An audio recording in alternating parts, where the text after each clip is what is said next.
जय श्री कृष्णा। राधे राधे। आज शनिवार को सुनिए भगवान शनिदेव की कथा। शनिवार का दिन न्याय के देवता भगवान शनिदेव को समर्पित माना जाता है। शनिदेव को कर्मों का फल देने वाला देव कहा जाता है। वह मनुष्य के अच्छे और बुरे कर्मों के अनुसार फल देते हैं। जिन पर शनि की कृपा होती है उनके जीवन में सुख समृद्धि आती है, और जिन पर शनि की कुदृष्टि होती है उनके जीवन में कठिनाइयां बढ़ जाती हैं। इसीलिए शनिवार का व्रत और कथा सुनना अत्यंत शुभ माना गया है। अब सुनिए शनिवार व्रत कथा।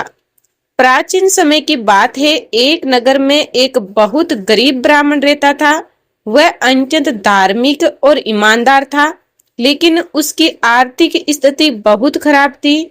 उसके पास खाने तक के लिए पर्याप्त साधन नहीं थे। वह प्रतिदिन भगवान की पूजा करता और प्रार्थना करता कि जीवन के कष्ट दूर हो। एक दिन एक साधु उसके घर आए। ब्राह्मण ने अपनी गरीबी के बावजूद उनका आदर सत्कार किया। साधु उसकी सेवा से बहुत प्रसन्न हुए। उन्होंने कहा, तुम्हारे जीवन में जो दुख है वह शनिदेव की दशा के कारण है। यदि तुम शनिवार का व्रत रखो और श्रद्धा से शनिदेव की कथा सुनो तो तुम्हारे सभी कष्ट दूर हो सकते हैं। ब्राह्मण ने साधु की बात मान ली। अगले शनिवार से उसने व्रत रखना शुरू कर दिया। वह सुबह स्नान करके पीपल के पेड़ के नीचे दीपक जलाता, सरसों के तेल का दान करता और शनिदेव की पूजा करता। साथ ही हर शनिवार को कथा सुनता और गरीबों को भोजन कराता। कुछ समय बाद उसकी किस्मत बदलने लगी। उसके घर में धीरे धीरे सुख समृद्धि आने लगी। उसे काम मिलने लगा और उसकी गरीबी दूर हो गई। वह हर शनिवार श्रद्धा से व्रत करता और शनिदेव का आशीर्वाद प्राप्त करता रहा। इसी नगर में एक धनी व्यापारी रहता था। वह बहुत घमंडी और लालची था। उसे अपनी दौलत पर बहुत अभिमान था। वह कभी किसी गरीब की मदद नहीं करता और भगवान की पूजा भी नहीं करता था।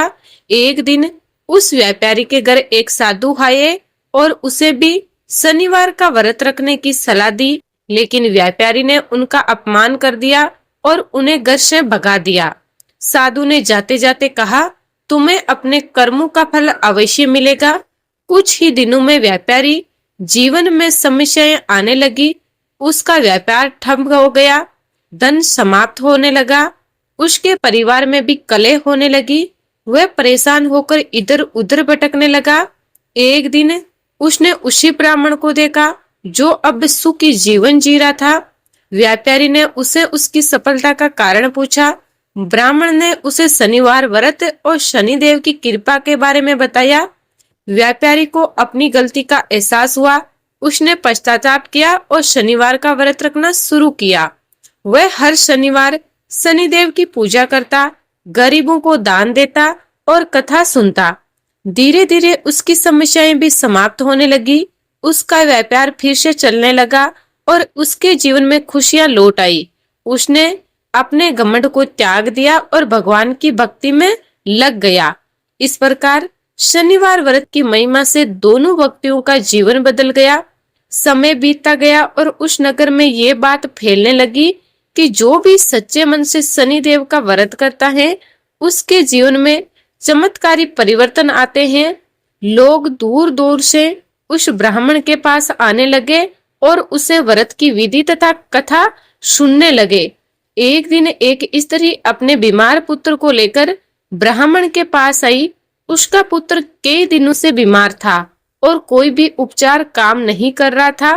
वह रोते हुए बोली, महाराज, मेरे बेटे को बचा लीजिए। ब्राह्मण ने उसे धैर्य बंधाया और कहा, तुम शनिवार का व्रत रखो, शनिदेव की पूजा करो और कथा सुनो। सच्चे मन से प्रार्थना करोगी तो अवश्य कृपा होगी। स्त्री ने वैसा ही किया।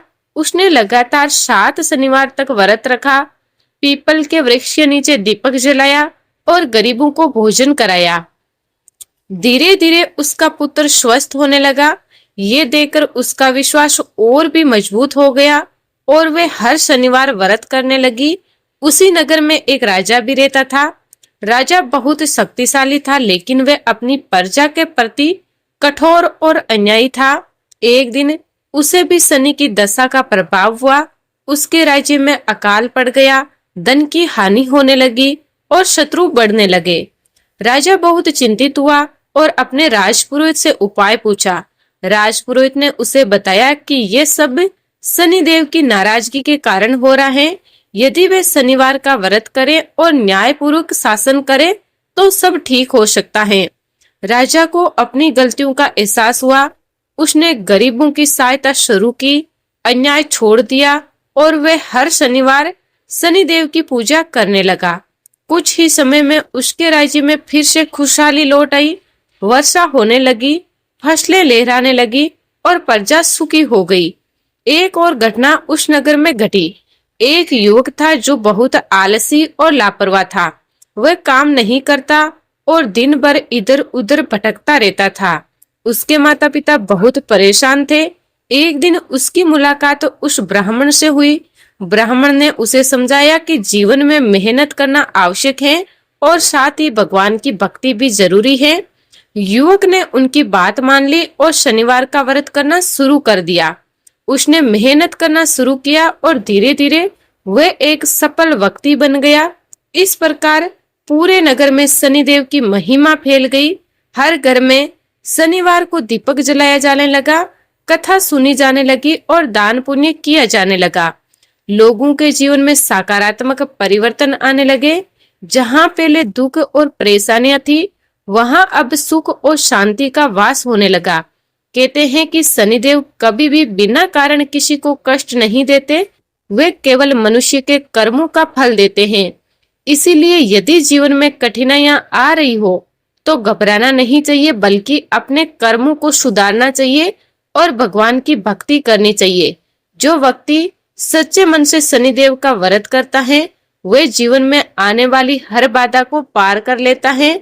उसके शत्रु शांत हो जाते हैं, रोग दूर हो जाते हैं और घर में सुख समृद्धि बनी रहती है।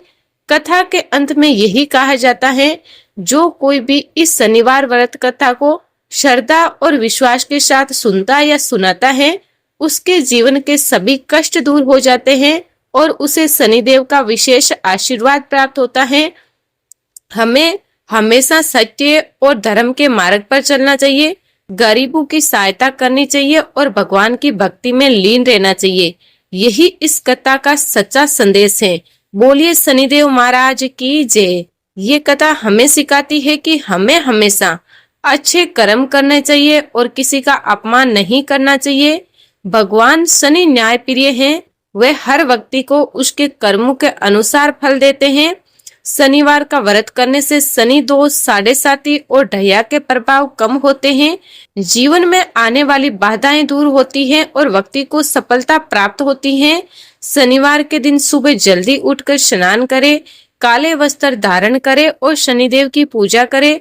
पीपल के पेड़ के नीचे सरसों के तेल का दीपक जलाएं। काले तिल, उड़द दाल और तेल का दान करें। गरीबों और जरूरतमंदों की सहायता करें। ये कथा हमें सिखाती है कि जीवन में कभी भी घमंड नहीं करना चाहिए। सच्ची श्रद्धा और अच्छे कर्म से ही भगवान की कृपा प्राप्त होती है।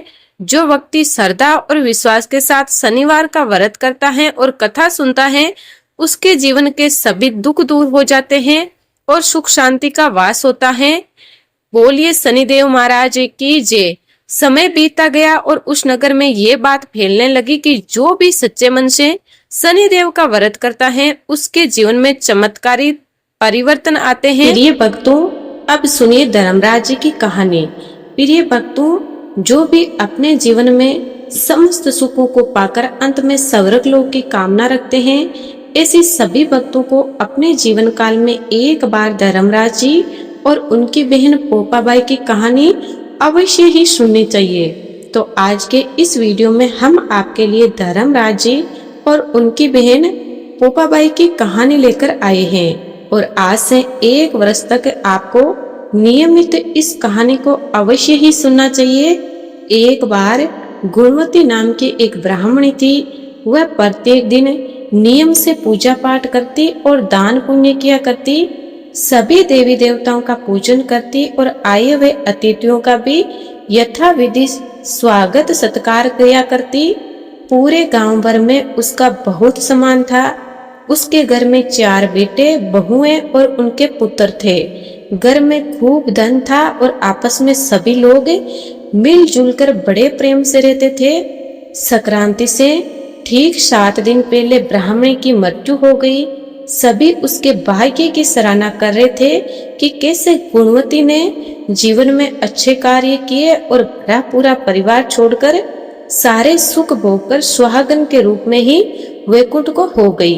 इधर गुणवती की आत्मा को लेने जो यमदूत आए वह गुणवती को देखकर आश्चर्य में पड़ गए और बोले, माई, तेरा तेज अलौकिक है।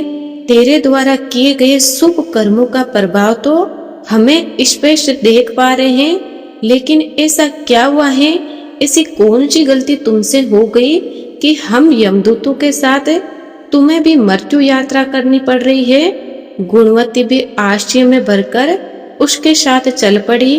रास्ते में सबसे पहले वैतरणी नदी मिली। यमदूतों ने कहा, हे माई, तुमने गोदान किया है या फिर गो के लिए कुछ भी किया हो तो उसे याद करो, वही तुम्हें इस वैतरणी नदी से पार लगाएंगे। गुणवती ने मुस्कुराकर अपने द्वारा किए गए गोदान गोग्रास को याद किया तो अचानक एक सुंदर सी सफेद गाय ने आकर उसे बड़े आराम से वैतरणी नदी उतार दिया। थोड़ी दूर चलते ही गुणवती को भूख और प्यास सताने लगी तो उसने अपने अन्नदान और जलदान को याद किया और स्मरण करते ही उसकी भूख प्यास कुछ ही क्षणों में मिट गई। रास्ते में अलग अलग नरकों के मार्ग आए, जिनमें कहीं कांटों के जंगल थे, कहीं चिलचिलाती धूप, तो कहीं कीड़े मकोड़ों को काटना, तो कहीं चील का नोचना रहा। जैसे ही गुणवती को कांटे दिखाई दिए, उसने अपने खड़ाऊ जूते चप्पल के दान को याद किया तो सारे कांटे गायब हो गए। फिर वे चलते चलते बहुत तेज धूप सताने लगी तो उसने छाता दान याद किया तो बादल हो गए और उसे छांव लगी। थोड़ी ही देर में उसे बहुत जोर की ठंडी लगने लगी तो उसने गर्म वस्त्रों का दान को याद किया तो उसकी सर्दी दूर हो गई। अब कीड़े काटने लगे तो चींटियों को डाले गए भोजन को उसने याद किया तो कीड़े मकोड़ों ने काटना बंद कर दिया। चील कोहे नोचने लगे तो श्राद्ध पक्ष की काग बलि को और पक्षियों को डाले गए अनाज को याद करके बड़ी प्रसन्नता से वे ये सब पार कर गई। नरक के सभी रास्तों से गुजरकर वे धर्मराज के महल तक पहुंच गई। महल में सोने के सिंहासन पर भगवान नारायण के स्वरूप में धर्मराज जी धरती के मनुष्यों का न्याय कर रहे थे। गुणवती को देखकर धर्मराज जी ने बड़े प्रेम से उसका स्वागत किया, उसे बैठने को दिया। फिर गुणवती ने हाथ जोड़कर धर्मराज जी से अपना अपराध पूछा। गुणवती ने कहा, हे धर्मराज जी, मैंने ऐसा कौन सा अपराध किया है? तब धर्मराज जी ने कहा, गुणवती, तुम तो अत्यंत धर्मात्मा, अत्यंत पुण्य आत्मा स्त्री हो। तुमने अपने जीवन काल और पहले के जन्मों में भी पुण्य कर्म ही किए हैं, लेकिन तुमने कभी भी मेरी और मेरी बहन पोपाबाई की कथा नहीं सुनी। मैं धर्मराज भगवान नारायण का ही स्वरूप हूँ और भक्ति के धर्म अधर्म का लेखा जोखा रखता हूँ। व्यक्ति अगर मुझ में आस्था नहीं रखता, मेरी पूजा आराधना नहीं करता, तब मेरी बहन पोपाबाई उसे स्वर्ग में जाने का रास्ता नहीं देती। ये सुनकर गुणवती ने धर्मराज से पुणे 7 दिन के लिए धरती लोक पर वापस भेजने के लिए प्रार्थना की, ताकि वे धरती लोक पर जाकर यमराज जी और पोपाबाई की कहानी सुनकर उज्मना करके वापस आ सके।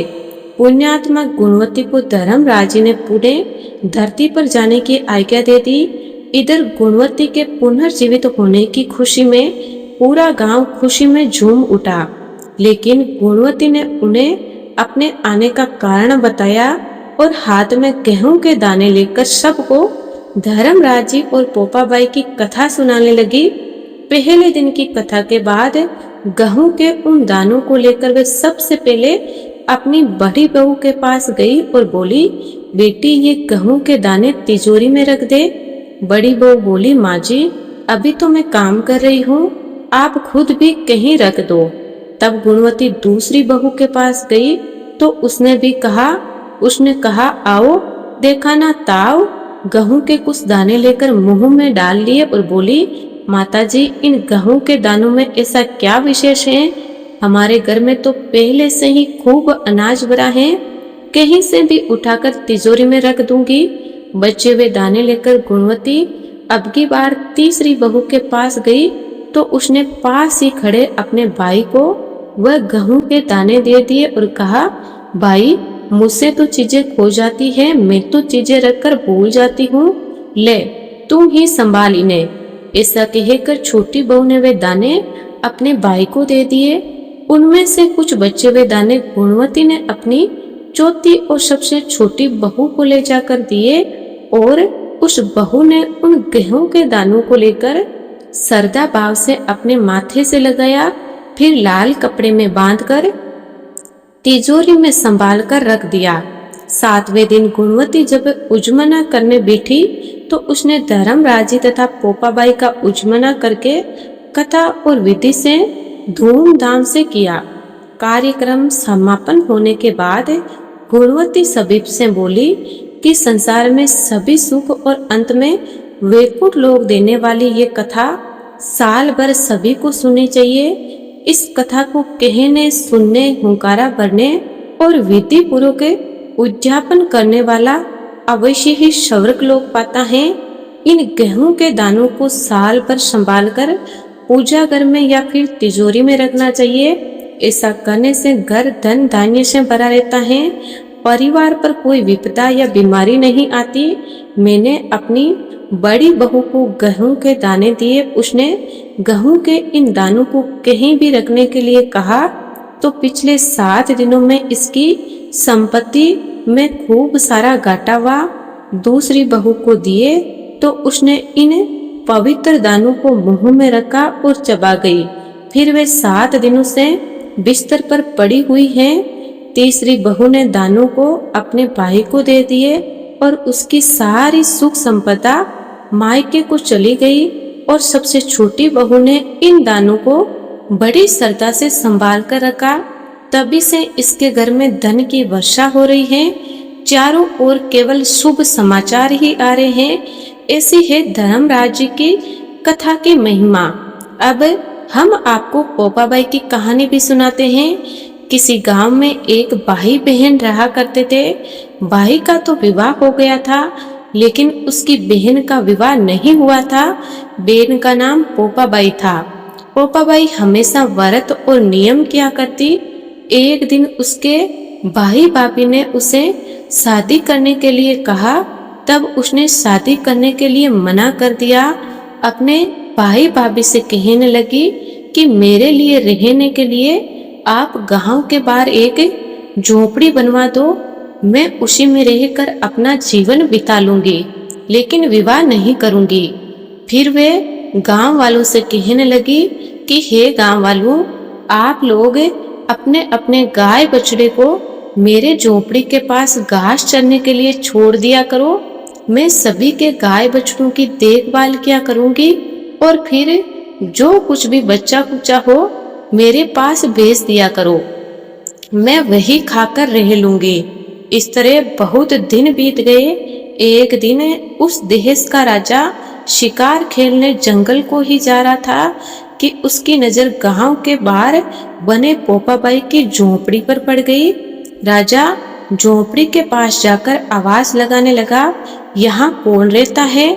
जब कोई भी उत्तर नहीं मिला तो झोपड़ी के दरवाजे को ही खटखटाने लगा। खटखटाने की आवाज सुनकर पोपाबाई ने अंदर से ही पूछा, बाहर कौन है? बार बार दरवाजा क्यों खटखटा रहे हो? क्या कोई काम है?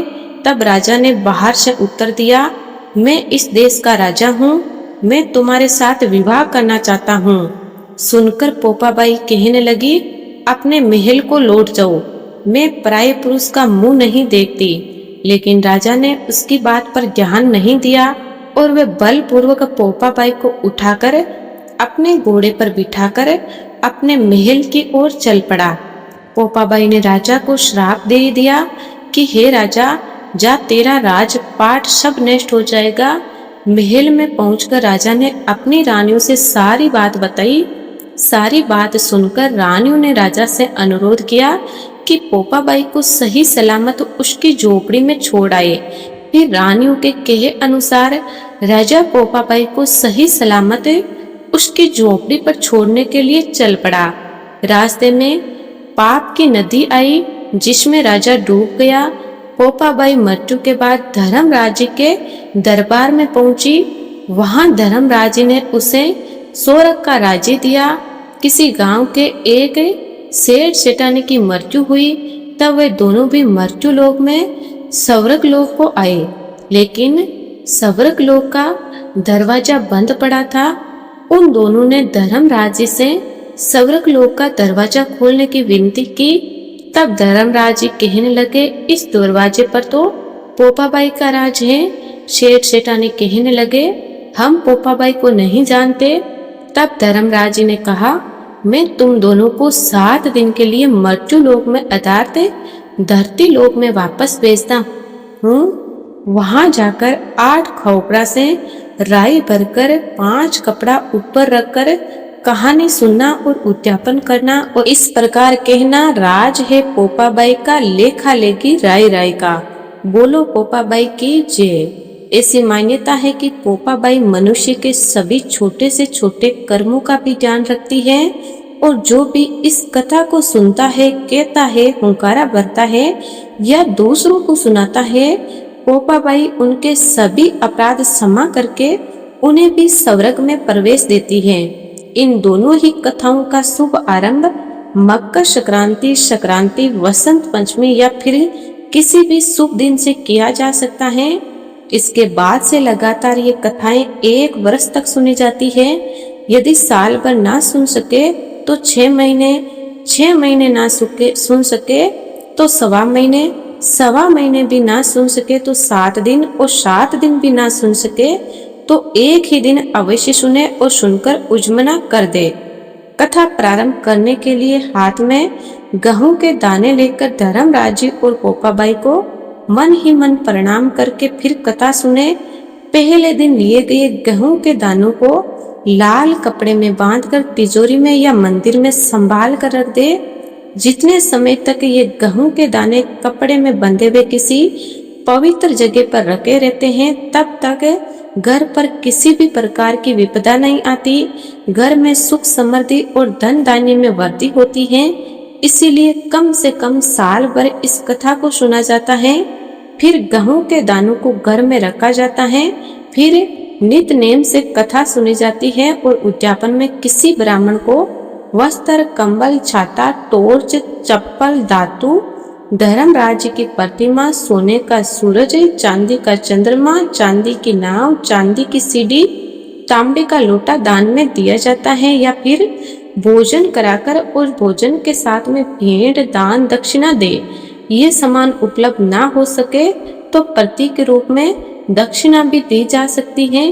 अगर कोई ब्राह्मण ना मिले तो किसी भी मंदिर में ये सामग्री धर्मराज के निमित्त करके भी दान की जा सकती है। और पोपाबाई की कथा का शुभारंभ हाथ में राई के दाने लेकर किया जाता है और उज्जवने में 4 सूखे नारियल, जिन्हें खोपड़ा या गोला भी कहता है, उनको 2 टुकड़ों में इस प्रकार से तोड़े कि उसके 8 हिस्से बन जाए और इन 8 टुकड़ों को आप सुहागिनों या फिर किसी मंदिर में दे दे। सुहागिनों को देते समय सुहाग की सामग्री भी भेंट स्वरूप दे। भगवान से कुछ भी छुपा हुआ नहीं है और भगवान सबकी सामर्थ्य भी जानते हैं। अगर आपकी सामर्थ्य है तो आप उज्जवना बहुत अच्छी तरीके और ज्यादा चीजों के भी साथ कर सकते हैं, और जिनकी सामर्थ्य नहीं है वह केवल मानसिक रूप से वस्तुओं का ध्यान करके भी उज्जवना कर सकते हैं। इस प्रकार से आप सभी ने इस कथा को सुना है। सभी प्रेम से बोलिए धर्मराज की जय, पोपाबाई की जय।